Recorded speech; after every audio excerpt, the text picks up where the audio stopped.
Nako, mahirap. Nandong tatawag pa kami ng tricycle. Although minsan, kahirap. Minsan yung aming barangay ditong patrol, naka-stuck muna. Sobrang hirap po sa aming barangay sapagkat lalo na po pagka mga gabi ng mga may aksidente, may mga kailangan idala sa ospital, is wala po kaming magamit ng agarang service para po maihatid sa ospital yung mga kabarangay po namin or mga kabalapit barangay po na maidala sa pagamutan po. Tricycle lang po sa kanilang nasa service na para makarating doon sa ospital. Para sa mga taga-barangay Lourdes ay napakahirap kapag may mga sakuna o aksidente sa kanilang lugar, lalo na kapag wala silang magamit na ambulansya. Kalimitan nilang service ay ang tricycle para maihatid ang mga pasyente sa ospital.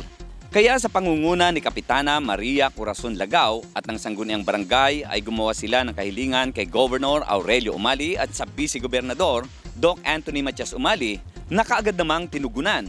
Pinagkalooban sila ng isang bagong ambulansya para mayroon na silang magagamit lalo na sa panahon ng mga kalamidad, paghahatid ng ayuda at paglikas sa mga apektado ng pagbaha at kapag may aksidente ay mapapabilis na ang responde sa kanilang mga mamamayan.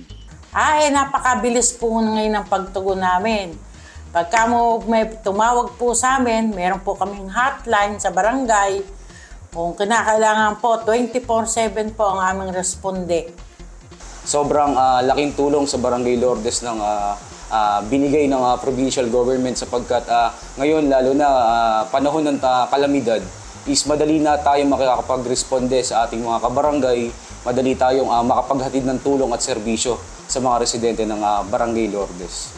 Lubos ang pasasalamat ni Kapitana Lagao at ng kanyang mga kabarangay dahil hindi lamang bagong ambulansya ang naipagkaloob sa kanila, maging ang mga bagong multipurpose hall at ang basketball gym ang handog sa kanila ng pamahalang panlalawigan ng Nueva Ecija.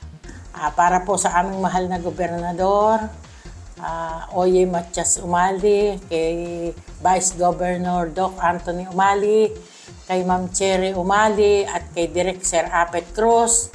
Ako po'y lubos pong nagpapasalamat po sa inyong pinagkaloob dito sa aming barangay. Napakalaking tulong po, hindi lamang po sa aming mga kabataan, kundi rin po sa lahat ng residente ng aming barangay. Kaya po kami ay lubos po nagpapasalamat sa inyong lahat sapagkat hindi niyo po kami pinababayaan. Kasama sina Jerome Tiquia at Jeff Gonzalez, Smile Sopetron III, para sa Balitang Unang Sigaw.